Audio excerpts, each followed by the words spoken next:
Estou de volta. Então, gente, o que vimos até agora? Vocês acompanharam a evolução da matéria, né?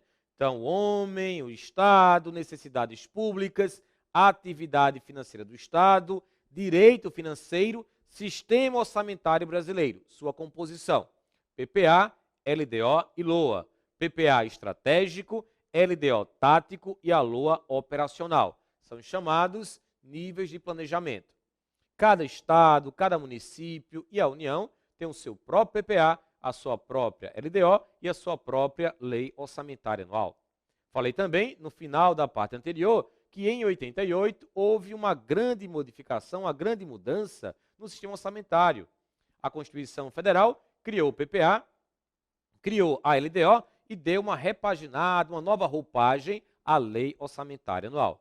E eu deixei no ar uma figurinha, onde essa figura estava mostrando a integração que existe do PPA, a LDO e a LOA. Que integração é essa? Do PPA sairá a LDO, da LDO sairá a Lei Orçamentária Anual. E o que eu falei já no final? Os períodos, a vigência de cada uma dessas leis. E assim eu retomo essa parte 2 na tela.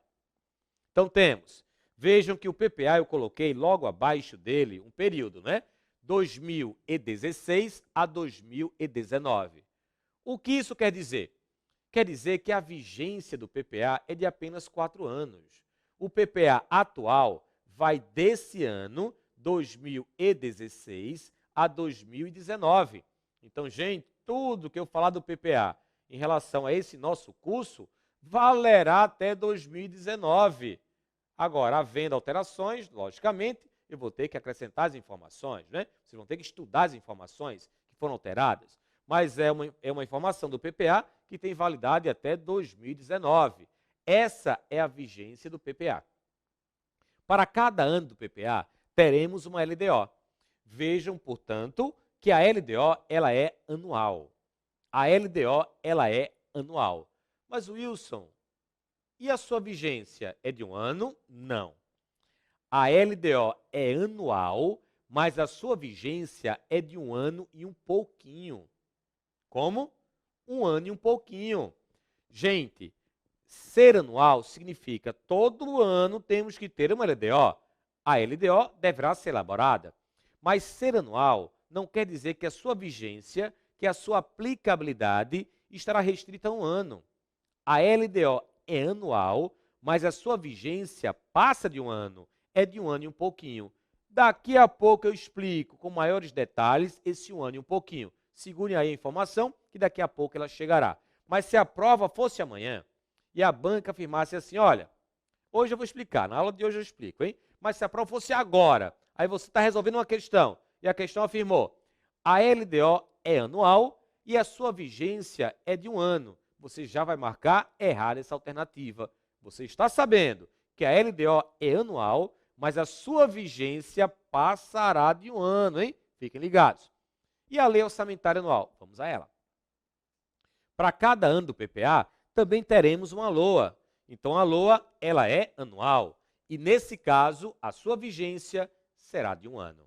Então, temos PPA 4 anos, temos a LDO 1 ano e um pouquinho, e temos a LOA vigência de um ano. A partir daí, já dá para eu começar a conceituar cada uma dessas leis orçamentárias.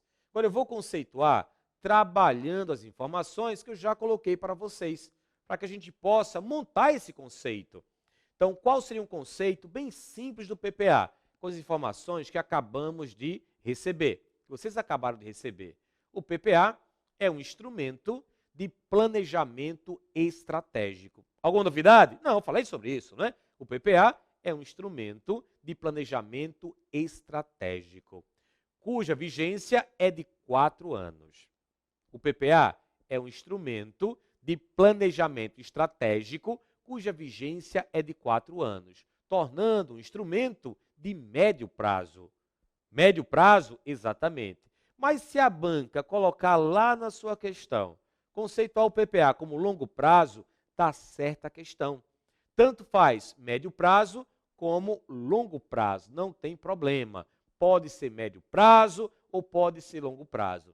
Mas, Wilson, e se a banca colocar lá em duas alternativas? Letra A, médio prazo. Letra B, longo prazo. O que é que eu vou responder? Respondo médio ou respondo longo prazo? E aí, o que você responderia? Letra A, médio prazo. Letra B, longo prazo. E aí? E aí, que é a fundamentação, primeiro, né? Primeiro que a banca não vai fazer isso. Se ela fizer, ela perderá a questão. Agora, encontrando essa loucura numa questão, você vai ter que se pronunciar, você vai ter que se posicionar. E eu estou aqui para isso. E eu recomendo e alerto para que você marque a letra A, que trata como médio prazo. Por quê?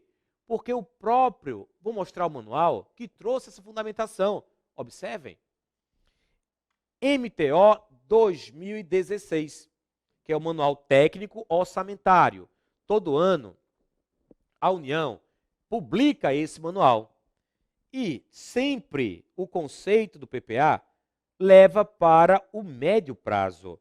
Então, temos aqui, página 83 do manual, item 6.2, diretrizes para a elaboração da proposta orçamentária. 6.2.1, PPA. O PPA é um instrumento de planejamento de médio prazo do governo federal. Então, gente, médio prazo do governo federal. O restante vamos trabalhar depois. Mas já sabem, né? Se a banca exigir que você lá escolha entre médio prazo e longo prazo, será médio prazo. Mas o que é que eu falei? Tanto faz médio prazo ou longo prazo. Agora, cuidado com a questão do tipo. O PPA, letra A, né? Letra A. O PPA é um instrumento de planejamento operacional de médio prazo. Letra B. O PPA é um instrumento de planejamento estratégico de longo prazo. Você não vai marcar a letra A. Por que não? Não está lá médio prazo, isso está, mas a banca afirmou o quê? É um instrumento de planejamento operacional. O PPA não é operacional. O PPA, ele é estratégico. Então, ela colocou médio prazo como armadilha. Venha para cá, quando na realidade seria longo prazo, não pelo fato de ser longo prazo, mas pelo fato de ser estratégico e não operacional, como estava na letra A. Então, cuidado, né? Não fique cego, entre médio prazo e longo prazo, eu sempre vou cravar médio prazo. Veja o que vem antes daquilo que eu estou explicando para vocês. Figurinha, de novo, na tela.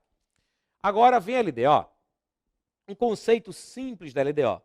A LDO é um instrumento de planejamento tático, de curto prazo, cuja vigência é de 1 ano e um pouquinho.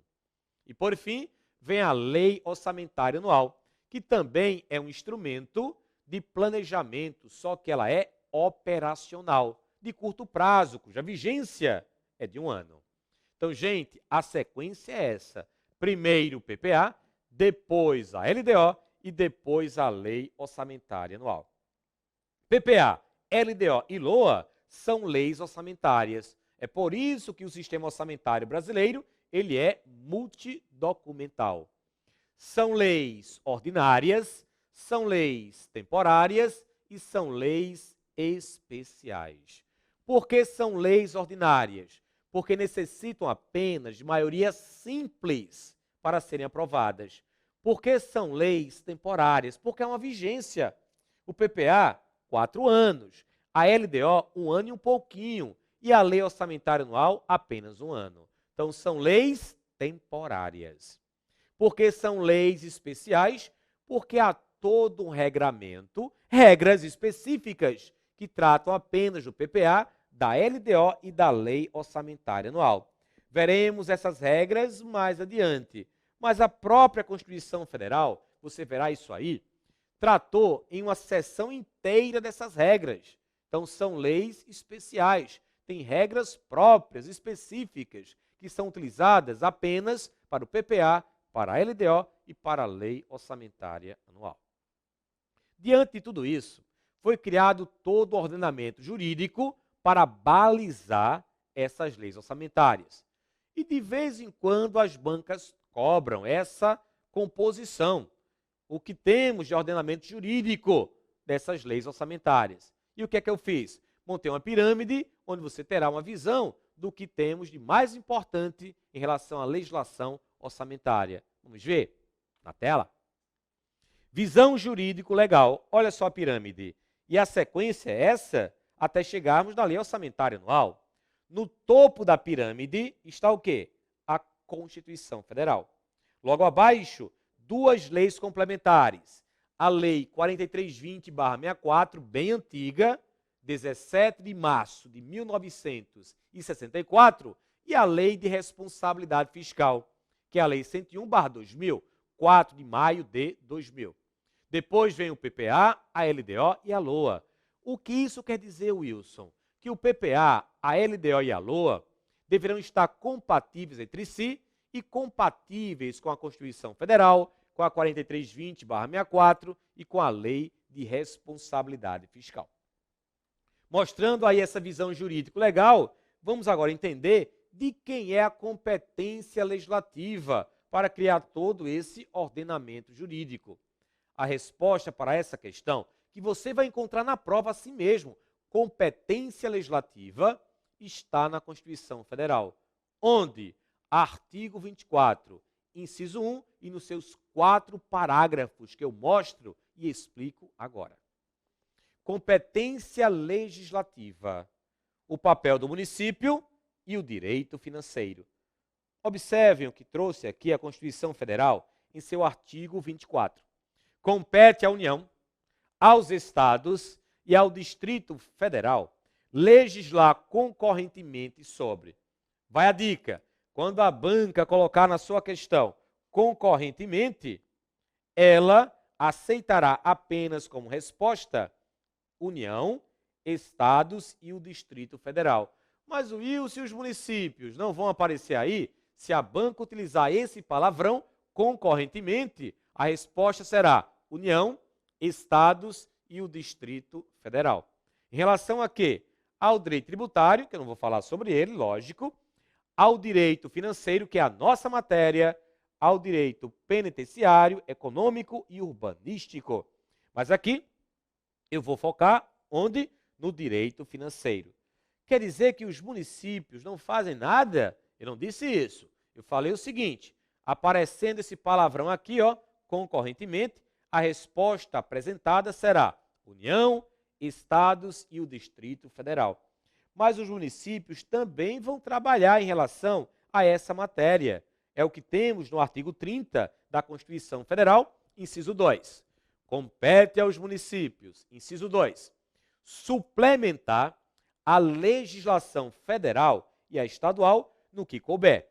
É a chamada competência suplementar dos municípios. Então, vamos trabalhar assim. Na prática, gente, os municípios farão a mesma coisa que os estados, na prática. Mas aqui estamos nos preparando para a prova. E a prova, quando a banca coloca lá, legislar de forma concorrente, União, Estados e o Distrito Federal. Concorrentemente significa cada um terá um papel a ser desempenhado dentro dessa competência legislativa. Aí a banca vai aí nessa ferida. Qual o papel da União? Qual o papel dos estados em relação ao direito financeiro? E aí começam o quê? Os parágrafos a responder às questões. Vamos ao parágrafo 1º na tela. No âmbito da legislação concorrente, a competência da União, limitar-se-á a estabelecer normas gerais. Normas gerais. O que as bancas fazem aqui? Elas trocam gerais por individuais. Cuidado, hein, gente? Limitar-se-á a estabelecer normas gerais. Normas gerais e não individuais. Como a União ficou com essa incumbência limitada em estabelecer normas gerais, ela nunca se preocupou, nem vem se preocupando em exaurir o tema normado. Ela não entra nos detalhes, ela apenas coloca a regra do jogo. Tá aí a regra do jogo. A partir dessa regra, detalhem. Então, o papel da União limitar-se-á a estabelecer normas gerais. Agora, vou mostrar para vocês 3 grandes normas gerais que eu destaquei em relação à nossa matéria, que eu vou utilizar bastante nessas 12 aulas. Vamos ver? Telinha. Normas gerais. Constituição Federal, Lei 4320/64 e a Lei de Responsabilidade Fiscal. Eu começo com a Constituição Federal. Ô Wilson, toda a Constituição Federal fala de orçamento? Toda não. Mas há uma seção inteira que trata de orçamento, que é a seção 2, que vai dos artigos 165 ao 69. E aí, gente, temos a grande dica, a grande sugestão para esse curso. O que eu quero que vocês façam? Eu quero que vocês recomendo que vocês leiam bastante, leiam quase que diariamente, vamos colocar diariamente, os artigos 165 ao 69. Ô Wilson, diariamente, todos os dias? Todos os dias. Você vai ler todos os dias, recomendação, hein? Por mim. Você vai ler todos os dias os artigos 165 ao 69. Por quê? Gente, essa seção, que é a seção 2, trata apenas de orçamento. Essa seção é tão importante para o orçamento público que, doutrinariamente, esse texto que eu vou citar agora já foi texto de uma questão. Doutrinariamente, já reconhecemos a existência de uma verdadeira Constituição orçamentária dentro da Constituição Federal. Tamanha a importância dos artigos 165 ao 69. Então, o que você vai fazer? Ler diariamente esses artigos. Mas cuidado, hein? Você vai ler com o intuito de ficar mais próximo da matéria. Não leia querendo já entender tudo, não. Faça isso, não. Vai dar um nó, que para desatar é bronca. O que eu quero é o seguinte, leia por ler. Dá o quê? 24 minutos, 25 minutos de leitura. No máximo 25 minutos. Leia. Ah, não entendi? É assim mesmo, você vai ficar sem entender. Não pare para entender, não. Não vá buscar informação, senão vai dar um nó. Eu quero o quê? Que você seja apresentado, né? Você nunca leu, nunca viu lá o orçamento, está estudando agora essa matéria, então apenas leia. 1 semana de leitura, 2 semanas, 3 semanas, e você estará entendendo o quê? Quase nada, mas é assim mesmo. O entendimento vai acontecer aqui, ó, nas aulas. Eu chamo até de entendimento pipoca. Por que pipoca? De repente, depois de 1 mês lendo, vai acontecer. Ah, agora eu entendi. Agora eu entendi aquele parágrafo. Agora estou casando aquele inciso com aquele parágrafo. A regra é essa, agora eu estou entendendo. Você não vai entender de bate e pronto. Você vai entender aos poucos. É o entendimento pipoca. Então, não se preocupe. Você vai começar a ler, não vai entender nada. Está no caminho certo. Está no caminho certo. É para não entender nada mesmo, no início. Mas até o final do curso, todos os artigos, 65 ao 69, todos os parágrafos, todos os incisos, todas as alíneas, você vai entender. É um compromisso meu para com você. Pode esperar que vai acontecer. Você vai entender querendo ou não, mas vai entender esse negócio, ok? Passo a passo, com calma. Mas, gente, eu preciso dessa leitura. Eu preciso que você comece a se acostumar com o linguajar. É assim que a gente aprende direito financeiro. Tire da sua cabeça, essa matéria eu não vou aprender nunca. Muita gente começa assim, não é? Então, calma que você vai aprender. Comece fazendo isso, lendo aí diariamente os artigos, 165 ao 69. Trato feito? Beleza. Outra norma geral que eu destaco também na tela é a Lei 4320/64. Wilson, essa lei é de 64, precisamente 17 de março de 1964. 64. Historicamente, pensem como o Brasil estava. Uma confusão, fecha Congresso, não fecha Congresso, para alguns anos dourados, para outros anos de chumbo, não vou entrar nessa seara. O que estava acontecendo na época era o Congresso, a iminência do Congresso ser fechado. Aí o projeto dessa lei foi encaminhado. O Congresso recebeu. E lá, fecha, não fecha, fecha, não fecha. O que os congressistas fizeram? Aprova logo esse negócio aí. Não dá nem para revisar direito. Aprova, aprova, aprova. E aprovaram a lei 4320/64. Como ela foi aprovada quase que em toque de caixa, temos vários erros dentro da lei. Ela não serve para nada, serve muito. Ela é considerada, vou colocar aspas aqui, hein? Não gosto muito do termo, mas é para que você sinta a importância dela. A Bíblia do orçamento público. Então você tem que dar muita atenção e respeitar também a 4320/64. O que está errado, aí eu vou destacar aqui, vou mostrar para vocês, nem se preocupem. Mas se você quer aprender a elaborar, a controlar um orçamento, um balanço público, as regras estão na lei 4320/64. Nossa, Wilson, já estou vendo aqui você falando, leia essa lei. Não, você não vai ler a 4320/64. Em relação aos seus artigos, aos seus dispositivos, trabalharei aqui ao longo das aulas. Quando o assunto for acontecendo, eu vou encaixando o artigo, eu vou encaixando o dispositivo. A leitura diária, artigos 165 ao 169. Aí sim, eu recomendo e você tem que fazer, hein? 165 ao 169. A 4320/64 não. Vou colocando aos poucos os seus dispositivos. Mas o que temos no artigo 1º dessa lei? Muito importante na tela. Olha só. Esta lei estatui normas gerais de direito financeiro para elaboração e controle dos orçamentos e balanços de quem? Da União, dos estados, dos municípios e do Distrito Federal. Então, a aplicação da 4320/64 é geral, em qualquer esfera, para qualquer ente da federação. Então, mais uma norma geral. E a outra destacada, qual foi?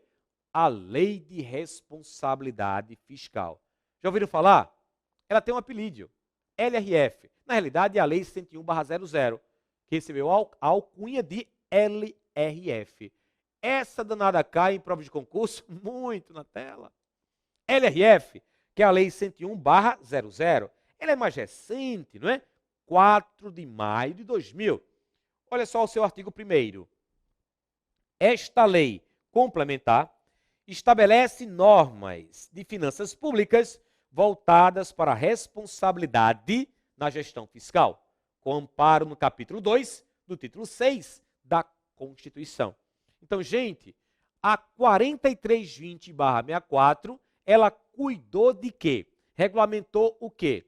Normas gerais para a elaboração e controle dos orçamentos e balanços. Já a LRF, não. Ela trouxe normas para quê? Para a chamada gestão fiscal responsável. A LRF funciona como se fosse um código de conduta. Um código de conduta que vai conduzir os gestores, venha por aqui, não faça isso não, respeite aqui. Vai conduzir os gestores à gestão fiscal responsável, que exige o quê? Planejamento e transparência. Então vejam que as duas leis são diferentes. O que eu quero com isso? Aí vem a banca e coloca assim, a Lei de Responsabilidade Fiscal, você sabe, na realidade a banca sabe que você sabe que a LRF é mais recente. A Lei de Responsabilidade Fiscal foi publicada com o intuito de substituir a Lei 4320 de 64. Aí você, nossa, LRF é de 2000, a 4320 é de 64? Deve ser? Deve ser não, não é. A 4320/64 tem um objeto. A LRF tem outro objeto. Então, eu não posso substituir a 4320/64 com a LRF. Há um projeto aí tramitando no Congresso há mais de 20 anos, tentando aí alterar a 4320/64. Criar uma lei complementar federal para alterar essa 4320. Tanto a LRF quanto a 4320/64 são leis complementares federais. Ok? Agora, logicamente, havendo conflito entre as leis, valerá a lei mais recente, que é a Lei de Responsabilidade Fiscal. Então, o parágrafo 1º do artigo 24 da Constituição Federal estabeleceu a competência para a União limitada em estabelecer normas gerais. Normas gerais. Continuando, parágrafo 2º, telinha. A competência da União para legislar sobre normas gerais não exclui a competência suplementar dos Estados. O que as bancas fazem aqui? Tiram esse não, ó. Aí fica exclui a competência suplementar dos Estados. Então, você já sabe, não exclui. Vamos aqui organizar.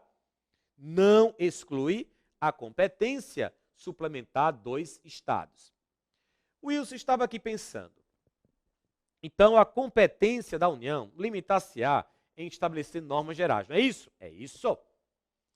E eu pensei, vamos supor que um fato relacionado ao direito financeiro aconteceu. Um fato novo. E a União, ela não criou ainda a norma geral. Vai que a banca monta essa situação, Wilson, e ela pergunta, e agora, José, o que vai acontecer? Aí vem lá as alternativas. Os estados, eles vão se antecipar à norma geral e vão elaborar as suas próprias normas. Letra B, os estados vão esperar a União se pronunciar. Letra C, os estados ficarão loucos sem saber o que fazer. E aí a banca vai criando as alternativas. Isso é possível? É possível, sim. Mas, gente, no caso da inexistência de uma lei federal sobre essas normas gerais, os estados vão fazer de tudo. Esse fazer de tudo tem um termo técnico chamado competência legislativa plena. Isso está no parágrafo 3º do mesmo artigo, na tela. Inexistindo lei federal sobre normas gerais, os estados exercerão a competência legislativa plena para atender às suas peculiaridades. Mas essa tal de competência legislativa plena, somente no caso da inexistência de lei federal. Entendi isso? Mas agora estou com outra dúvida, uma outra situação que veio aqui na minha cabeça. Vai que isso aconteceu. Aí os estados, ó, competência legislativa plena. Mas Pernambuco pensa de um jeito, a Bahia de outro, o Rio de Janeiro de outro, Minas, Brasília, Rio Grande do Sul, Paraíba, Alagoas. Os estados vão exercer essa competência legislativa plena de forma diferente para regular o mesmo fato. E agora, o que vai acontecer? É isso que eu chamo de colcha de retalhos.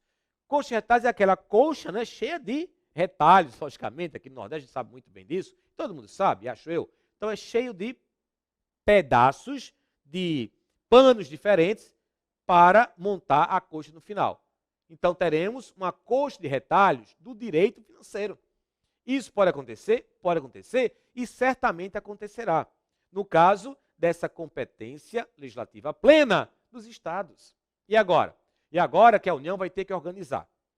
A União vai ter que chamar o feito à ordem. Opa, peraí, tudo bem, comi mosca, não criei essa norma geral, vocês exerceram conforme reza o figurino, como está no parágrafo 3º da Constituição Federal, a competência legislativa plena. Mas agora, as normas gerais estão aqui. Se adequem. Vocês, estados, também municípios, que editaram as suas normas gerais próprias, se adequem. E se estiver algum artigo, algum parágrafo, ou se toda a lei estiver contrariando essa minha norma federal superveniente, suspenda a eficácia da sua. Isso está onde?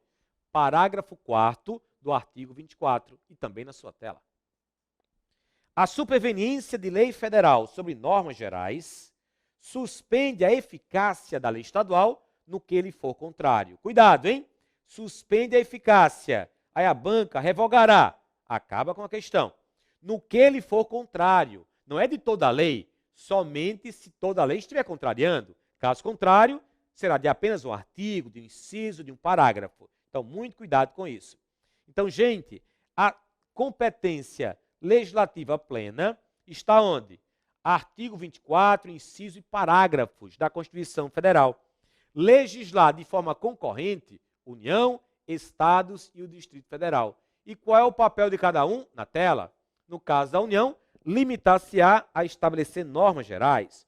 No caso dos Estados, suplementar essas normas gerais. Inexistindo normas gerais sobre a matéria, os Estados exercerão a competência legislativa plena. E uma norma geral federal superveniente provocará a suspensão da eficácia da estadual no que lhe for contrário. É isso que eu quero que vocês levem para a prova em relação à competência legislativa. Há uma outra competência, chamada competência em matéria orçamentária, que veremos na volta até já.